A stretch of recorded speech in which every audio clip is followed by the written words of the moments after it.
Hello and welcome to the D and A of Home Interiors, the podcast which is all about empowering you to make confident interior and furnishing decisions for your home.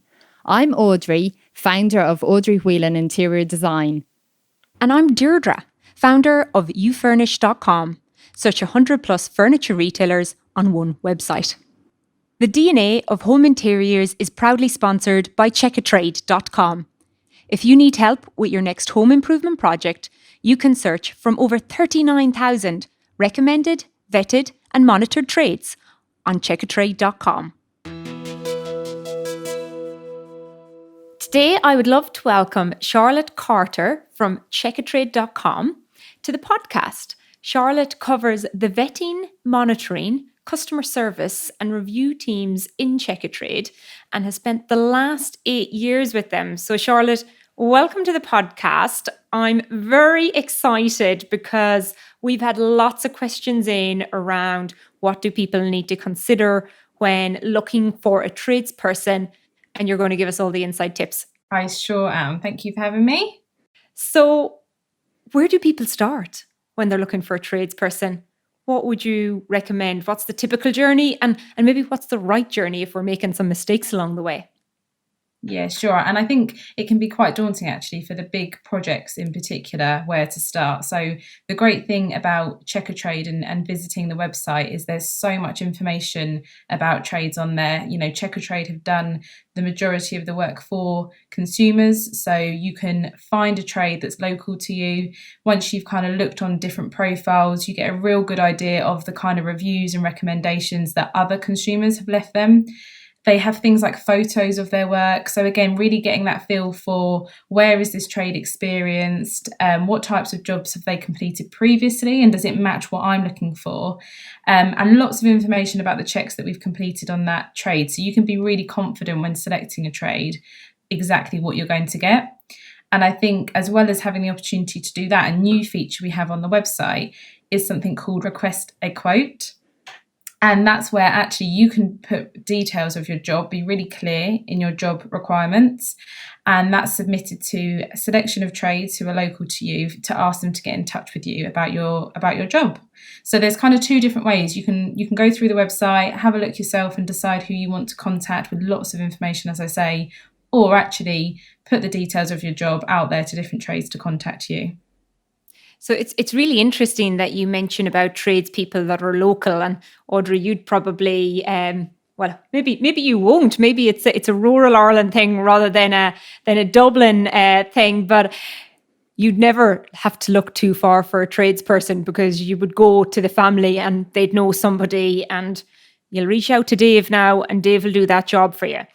I suppose it's a little bit different, and I've hired tradespeople in the UK and I've actually used Checkatrade to search for them because, of course, you don't have that in with an automatic list of people that are sort of recommended. Where do you think the boundaries lie in relation to, how locally should you look? And you probably don't want somebody who's traveling over an hour a day, or is there a sort of a certain radius within which it's advisable to get somebody? Yeah, I think that it's a really good question, and it's actually something we ask our trade members themselves in terms of how far are you willing to travel, and we get that kind of steer and idea from them. So the way the search will work when you're looking for traders, it's only going to show you trades who are doing work in that area or location. So you already know these trades are regularly doing that journey. It could be really close, it could be further, but that's okay because the trade has said they have the bandwidth to be able to cover that radius.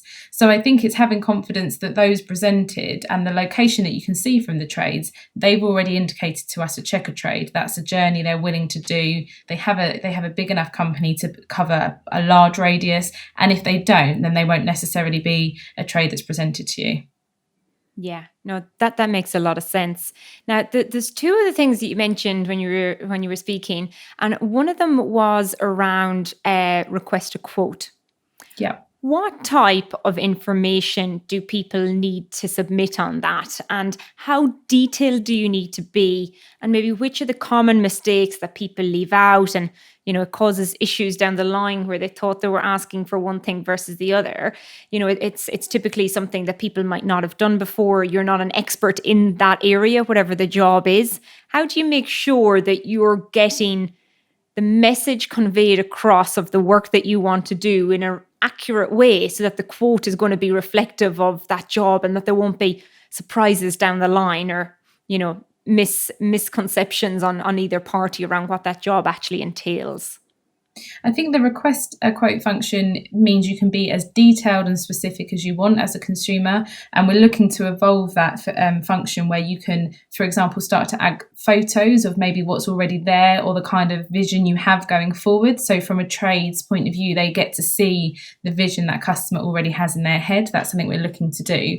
But I do think it goes beyond that submission of requesting a quote, and a lot of it is always around communication, and that would probably be one of my biggest tips, is that open dialogue and communication with a trade right from the beginning. But that request a quote probably isn't going to be enough to make sure you have everything you need written and documented from the trade. It's going to have follow-up conversations. For the bigger jobs, absolutely you would expect them to visit your property, if not once, twice or more, depending on the scale of the job.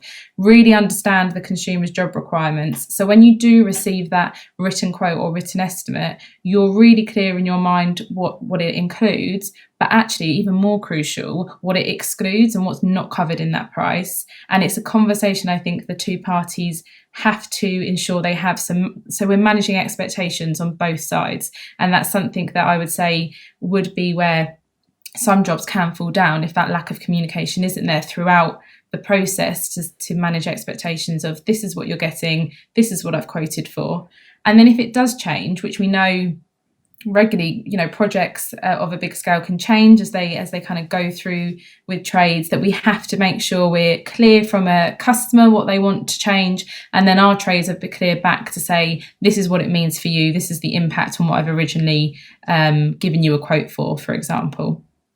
I think, the putting things in writing is also so important, isn't it, from the perspective of getting a number of quotes. And I've encountered people who've brought in their own trades, and at the quoting stage, they've had 3 different tradespeople, for example, walk around at different times discussing the project. But because nothing has been put in writing at that point, they've ended up with 3 quotes, but 3 quotes for different things, essentially, because that verbal conversation can get translated in different ways by different people. And if, for example, if a decorator perhaps, also will do plastering, they'll possibly be more enthusiastic about doing that than somebody maybe who doesn't want to get involved in that, so may actually, price more to do that. But it's so important then to actually be able to compare these quotes, isn't it?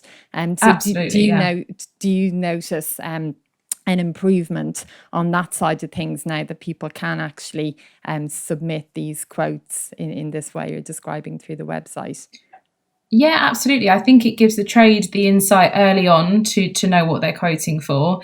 I don't think, like we said, it takes away from having to still visit the property and have those conversations with the customer, but it's definitely early insight into the job requirements. And I totally agree. Having currently going through a renovation myself, we had 3 different quotes, and it was only through a lot of conversations did I understand why one may be cheaper, because actually excluded 3 key crucial parts of the project that I needed to be completed. And once we added those back into the quote, you then had a very different number that you were working with.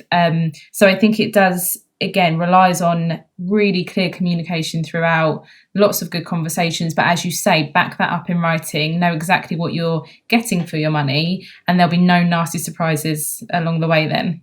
Yeah, another thing that I often suggest to clients to do is when they've got their quotes, to actually then ask the tradespeople what the project duration is expected to be, and sort of the duration in that. Are we talking, you know, if it's a decorating job, you know, is it 3 weeks, is it 5 weeks, is it 1 week, you know? And it can be surprising then the difference in what people can come back with as an answer for that. And I think that can often then be something that can indicate that there has been a different kind of idea behind either the scope of the work or the quality perhaps that, you know, they're going to receive. So to use that as part of the decision process. Do you notice differences in timings? Definitely. And I think, you know, you can get an idea of the amount, you know, ask the question, how many trades will be doing this job? Is it one person? Is it 15 people? So I know who's going to be coming into my house. I know how quickly it's going to be. Exactly that. Ask the question, when can you start?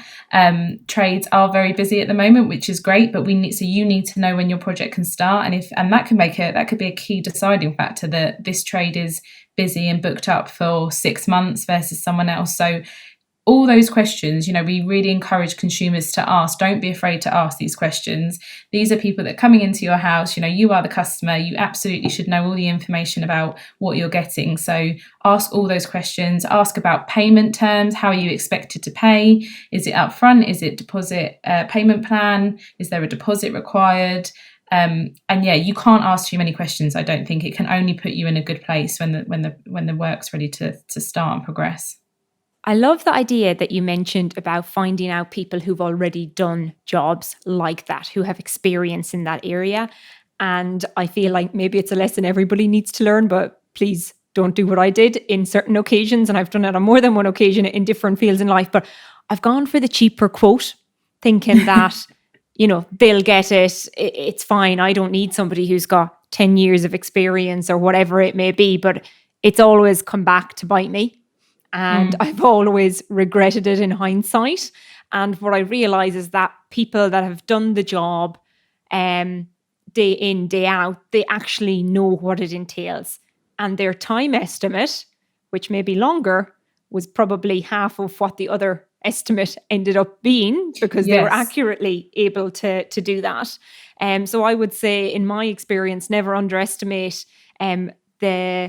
the learnings that comes from somebody doing this day in, day out, and actually asking those people what it excludes, because they'll know what you're missing even if you haven't asked for it. And like, what's your experience, Charlotte? I suppose this is coming into two questions now. There's a sense of frustration, I imagine, with tradespeople and consumers, because consumers don't necessarily understand what the tradesperson is doing, what the skill is entailed. It's probably the same with your legal or your accounting professions. I don't know what they do. They just charge me a lot of money. How do you sort of get them on a level playing field so that they actually appreciate the skill that they've built up over these years? And that's what you're paying for. And as a result, by going with maybe a more expensive quote, I'm getting the accurate time estimation. And I know that this encompasses the full scope of the job, not just the bits that I've asked for, because maybe the bits I asked for are only 75% of the job. And there's an extra 25 to actually bring it to completion. But I just hadn't even thought of asking those bits. How do you view that? Or do you find that that's constant feedback from tradespeople, that you get asked for a quote, but actually the quote doesn't encompass the whole job? So do you quote for what you've been asked for? Or do you sort of flag up, okay, I think this is your end goal, and by the way, you're missing out on X, Y, Z? Yeah, I think actually seeing the reviews that we come through, you can really see the difference in trades who do exactly that, in terms of that was what they asked for, that's what I quoted for, versus absolutely, this is the quote, but let me highlight that in my experience, you would also require these other elements which aren't included in the quote. And that will always be a smoother journey if you go down the kind of latter option. So, and again, it's something we sort of say to trades to try and support them is, you know, we can see potentially you're getting some reviews where they weren't aware of changes. So we also want to support our members to avoid that from happening in the future. It helps their reputation, and it makes sure that they don't have similar happen. So it's something we can be on top of through reviews. We can support and educate our trades to say, this is something that you need to be aware of, where again, that managing expectations isn't maybe as clear as it could be. And I do think trades do understand that, because actually it's something that affects them if they don't do that. It means it's a difficult kind of relationship with their customer if, again, that's not upfront conversations that we're having. Something we're exploring at Checkatrade, because we know pricing is a key deciding factor, is how do we make that, how can we educate consumers more? So price guides, for example. So you could expect to pay in the region of this in the event of having this project. It's quite a tricky one, because obviously it can really differ, and we need to make sure we get it right. So it's going to take some time, but that kind of price guiding, giving you some ideas of what you should be paying. And because I think consumers worry that they will be paying extortionate prices and they are being ripped off, and that's what consumers just want to know. They don't mind paying for good quality, but as long as I don't feel like I'm being ripped off. And how do you know that as a consumer, as you say, unless you know the ins and outs of the trade industry? And I think we can help with that, actually, alongside our trades being really aware of the fact that it will support them if they have those conversations with their customers as well. Yeah, I think it can be such a tricky area, can't it? Because actually on a bigger scale job, or certainly on a commercial job, there would be the in-between of somebody in between the customer and the trade. And that would be somebody in the role of essentially a quantity surveyor who's actually specifying everything and quantifying it.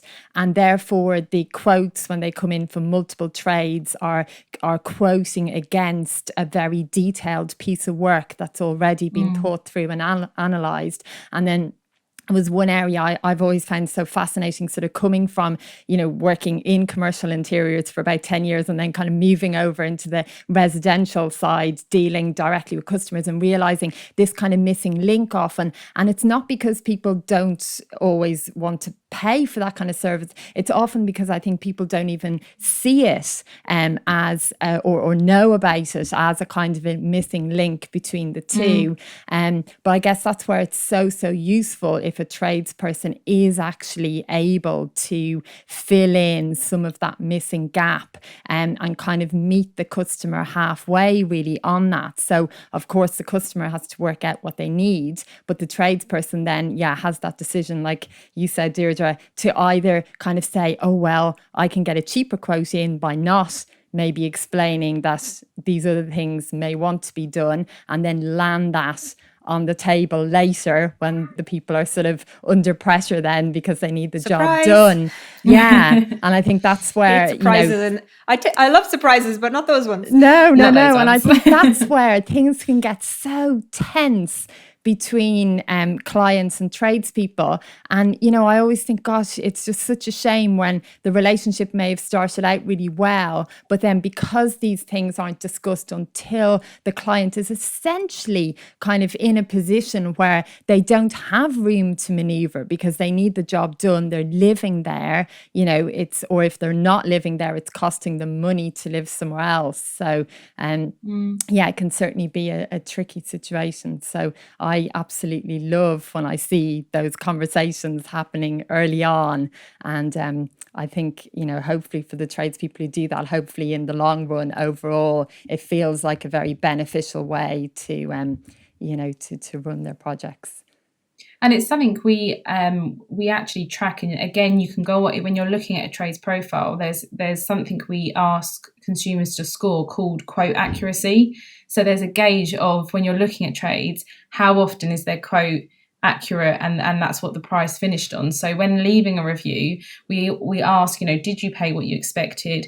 Did you pay more, but actually that was okay, you were kept informed and you were quite happy with that? Or actually, was this a case of you paid more and it wasn't something you're expecting? And then we reflect that back on the trades profile to say, this is this individual trade's quote accuracy. And again, that's where I think using that information as a consumer, you can decide what level that needs to be for you to commit to contacting a trade.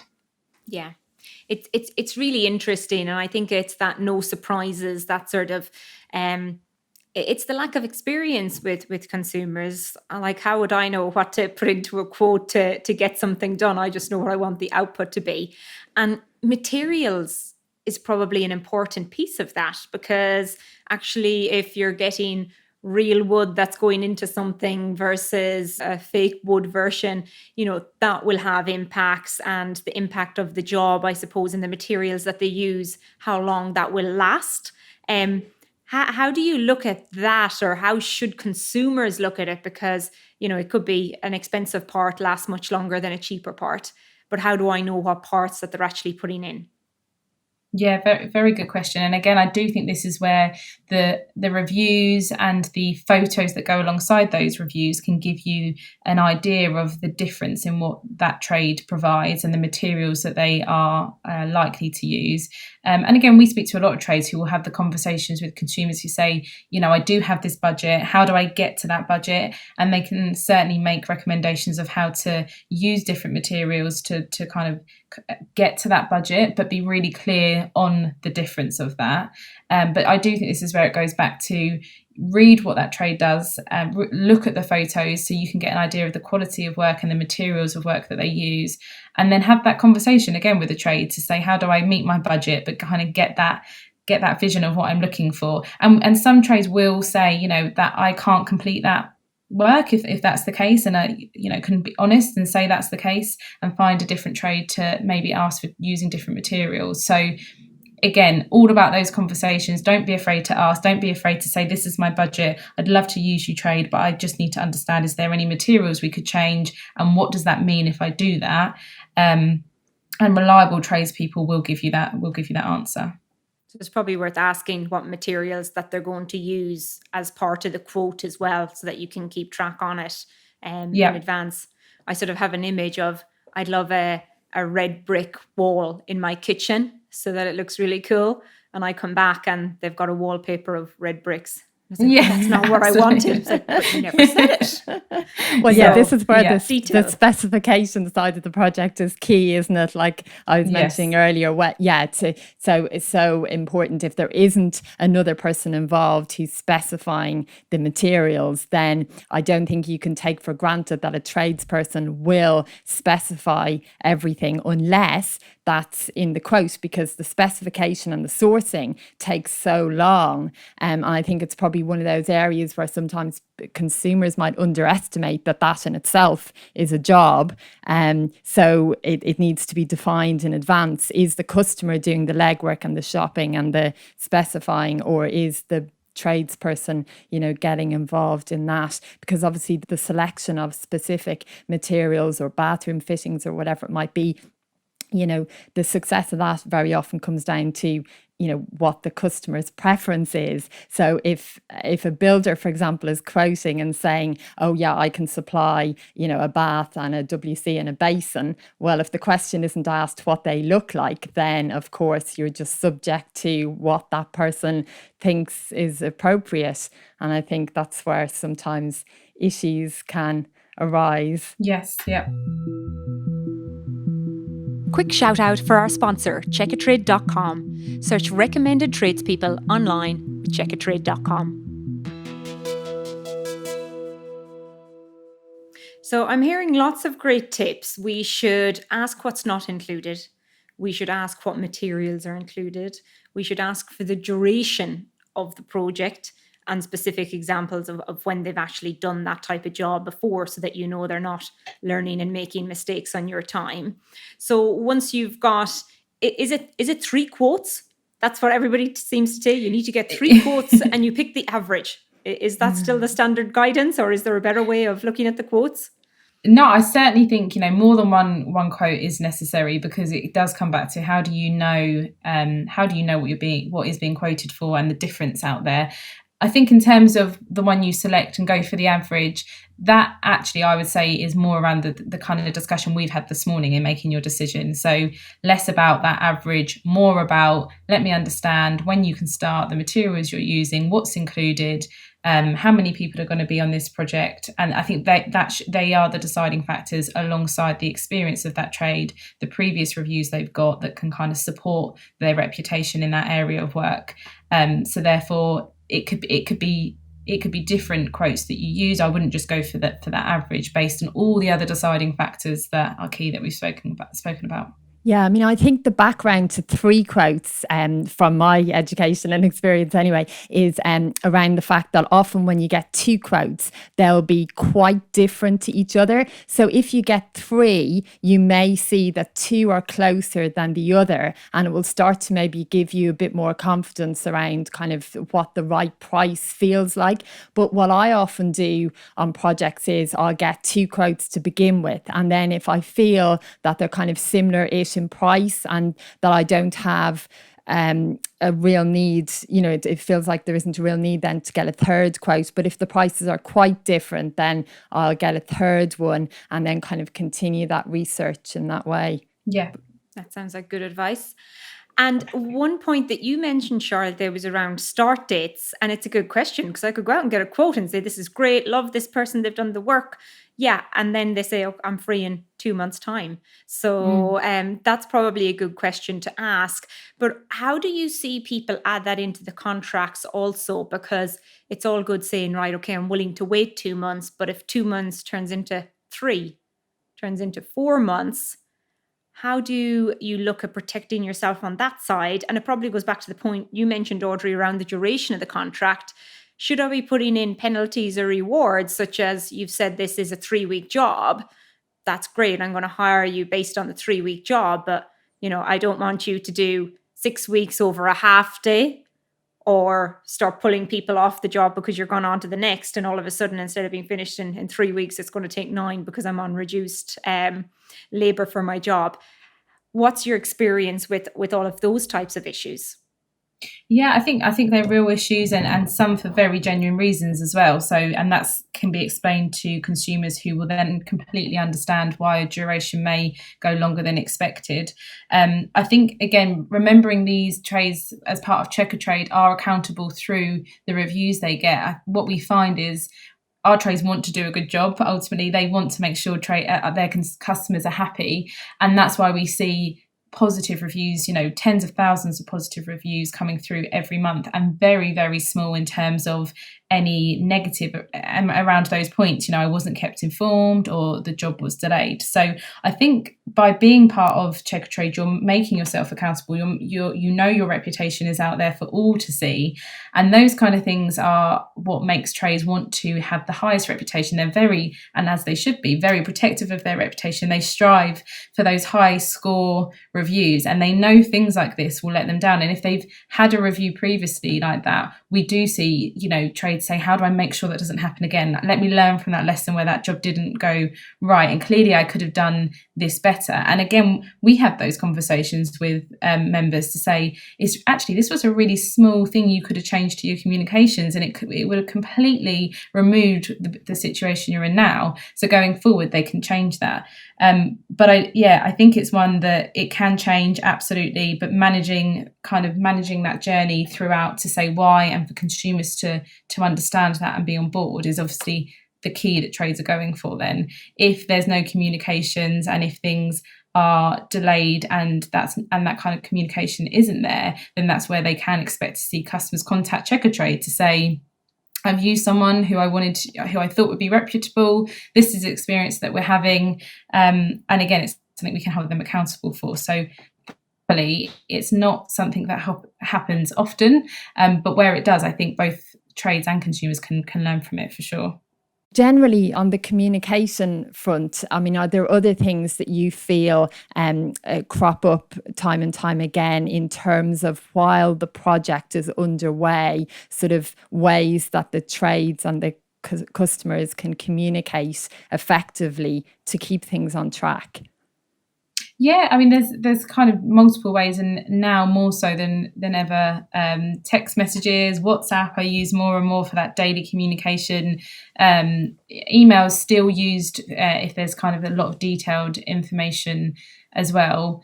And then obviously actually being on site and having those verbal conversations. So yeah, I think the communications can be various methods. And it depends on the trade and the consumer, actually, in terms of what they feel most comfortable having, and what they feel most comfortable speaking to that trade. But it's something that, as you say, by having those conversations in writing, even if that is a WhatsApp message, that can help later down the line to make sure there's something to refer back to and be accurate. And I guess, yeah, when you're saying it depends on, different trades and different customers will be happy with different types of communication, then it does make me think it's quite important almost maybe to have that discussion in the beginning to make sure that there's alignment there, isn't there? If somebody's happier dealing face to face, well, if both parties are, that's great. But if one party prefers to put things in writing more, just to know where each other stands is good. And I wonder, has that changed now because of COVID and lockdown? Or is there less face-to-face interactions, would you think, with them customers and trades because people are conscious of distancing? Is that changing anything? I think at the beginning we definitely explored options where trades could do video quotes, so they didn't have to attend properties. But I think as that's changed and sort of lockdown requirements have changed, it's meant that trades are able to go back to doing that in a social distancing and compliant way. But yeah, absolutely. That I've spoken to trades who will say for quoting, instead of travelling 2 hours to do that quote, they actually are in an industry where by having a video call with a consumer, they can do that very easily over the phone. And I think it does depend on the nature of the job. That obviously wouldn't work for all jobs, but some it does. So I think it's something it'd be interesting to see in the future if that picks up more, that kind of video virtual way of quoting. But yeah, I would say a lot of trades and consumers still expect that visit to be really confident that you've really understood the space that I have or the requirement that I need and what that looks like. So we've talked a lot about the consumer and what the consumer needs to do. Charlotte, I want to know from the perspective of the tradesperson, what are their major frustrations with the consumers? Because we're not perfect either. So I imagine one of them is probably changing the scope of work or things that change throughout the project, but there's probably a lot of others as well. What feedback do you get from the tradespeople around how consumers could be better? Yeah, and I think that's a really good point that we do hear from our members around. So the reviews come in, and like I say, huge majority of those are positive reviews. If things do go wrong and we receive that review that is slightly negative, we always notify the trade of that. And that's probably when we hear most from trades, their frustrations, because at that point they've received a review, an unfavourable review. And of course you hear different things from trades. And what we always ensure is that a trade can post their response to any review, or the positive or the negative.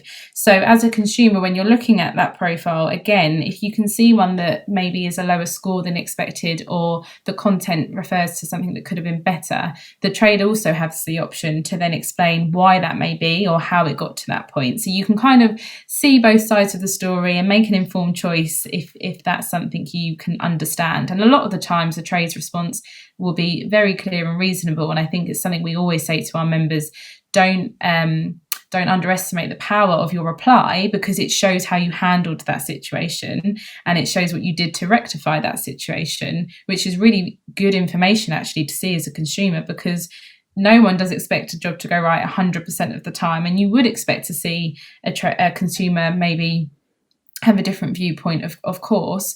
And that's what you really understand when you see the two reviews. There's just two different perceptions. Both believe are the truth, and that's something that we present to future consumers of those two sides of the story. So I think the frustrations we hear is exactly that: the change of scope around the work, and why that review may be unfair or unreasonable. However, I think our trades are aware, because they can reply to that and make sure it's very clear why that's happened. It's something they do understand. It's part of being on a review site where we encourage feedback and reviews to come in about a trade. Now, although everything that we've mentioned has been amazing in terms of top tips, disputes still do arise, unfortunately. But Charlotte, you actually have a mechanism at Checkatrade to help with those. Do you want to maybe tell us a little bit about that?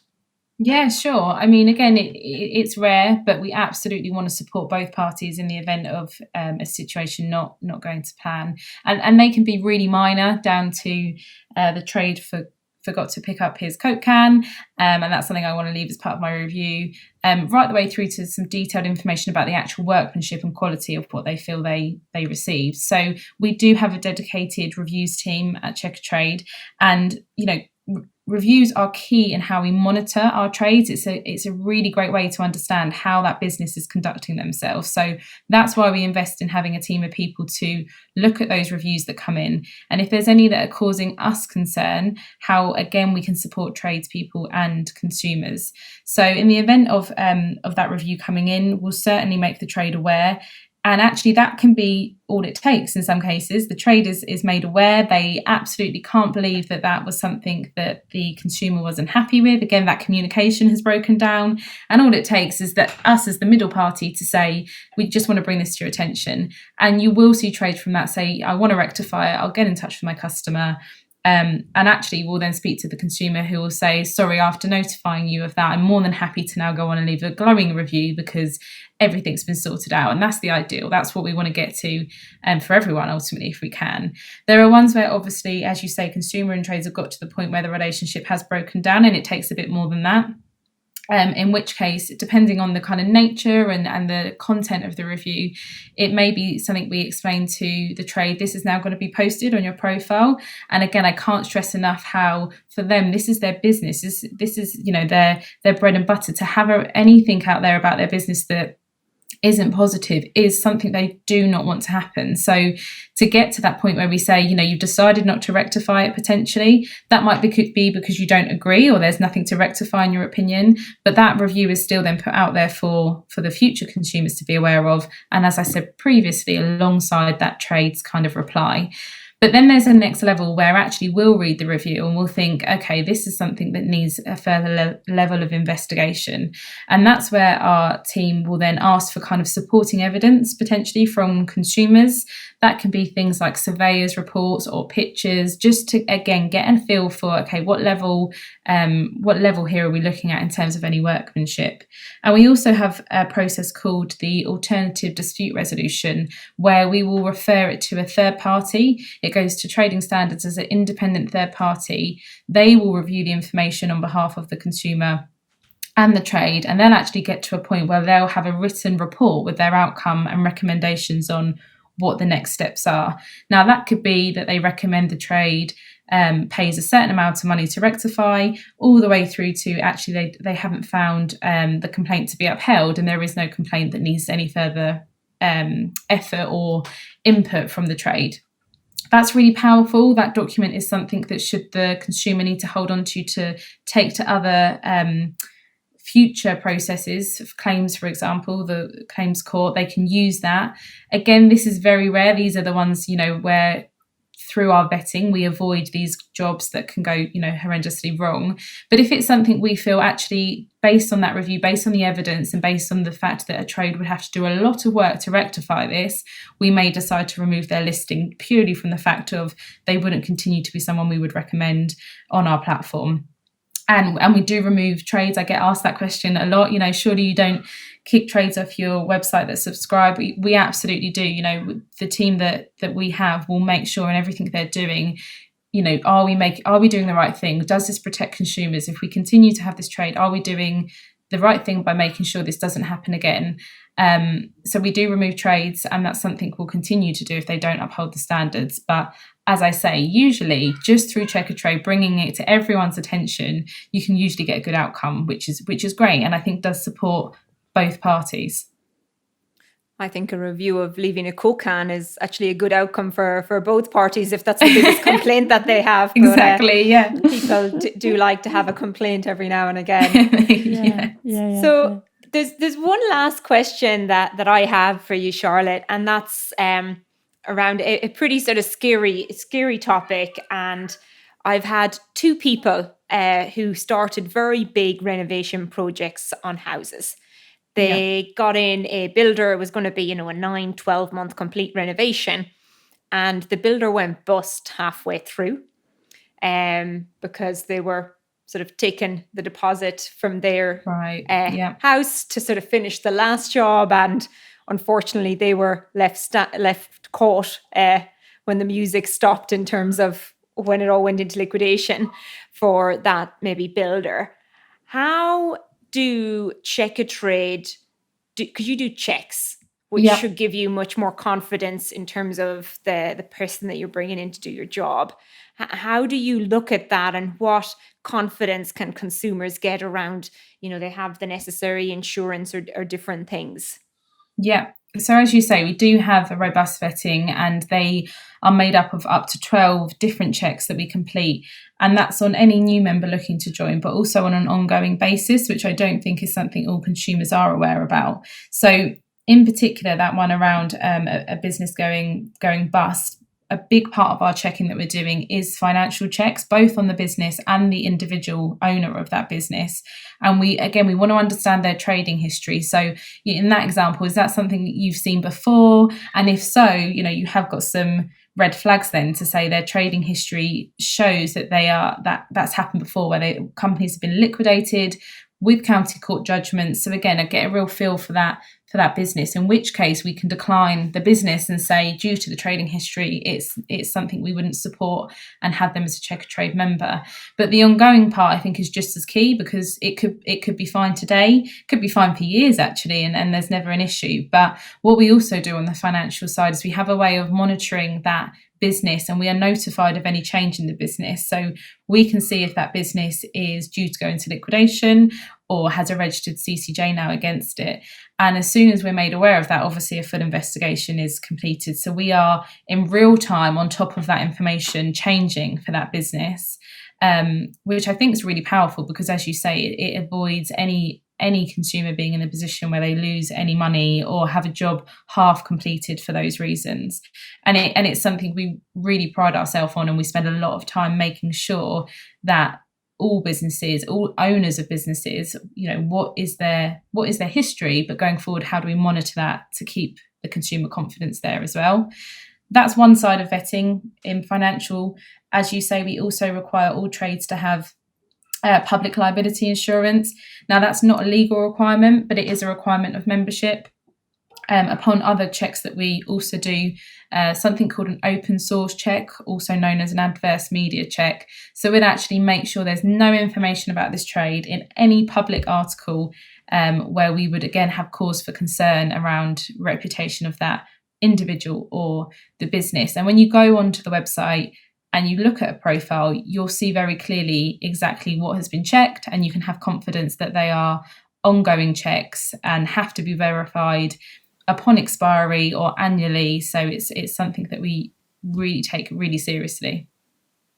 Yeah, it's amazing actually that public liability insurance for trades isn't a legal requirement, but it's something I always tell people to look for. So yeah, really pleased to hear that Checkatrade people automatically have it then. So am I right in thinking there's no need for the consumer to specifically check that if the tradesperson comes through Checkatrade? Yeah, so trades absolutely are required to have it. It can be that it expires and we ensure that we get that from a trade. But what we say is if it's expired, it's very clear on that profile page. And in which case, that's probably where a customer may want to step in and say, I can see from your profile that your insurance has expired. No doubt that trade will think, oh, blimey, I've forgotten to send that to Checkatrade. But actually, it gives you the prompt to know. And in this case, it's something you would want to ask for. Yeah, that's brilliant. Yeah, well, thank you so much, Charlotte, for joining us today. It's been absolutely invaluable to hear all that. Some great tips and bits of information there for anybody planning a home improvement project. Thank you. No worries. Thank you. If you enjoyed our podcast, we would be delighted if you could rate, review, and subscribe on your favourite podcast provider. This will help others who are seeking home and furnishing advice and inspiration discover the DNA of home interiors. You can find us on Instagram, Facebook, YouTube, and Twitter at the DNA of Home Interiors. If you are looking for inspiration and help in designing your home interiors, take a look at Audrey Whelan's masterclasses on audreywhelan.com/events. And don't forget to check out youfurnish.com, a search and comparison website which helps connect people with amazing furniture from over 100 retailers. We designed it to solve the problem we and thousands like us faced furnishing our homes. And now we are really excited that everyone can search, discover, compare and shop for their home all in one place. Thank you to our sponsor Checkatrade.com for their support in bringing this episode to you. And most importantly, thank you all for listening today. We hope you can join us next time.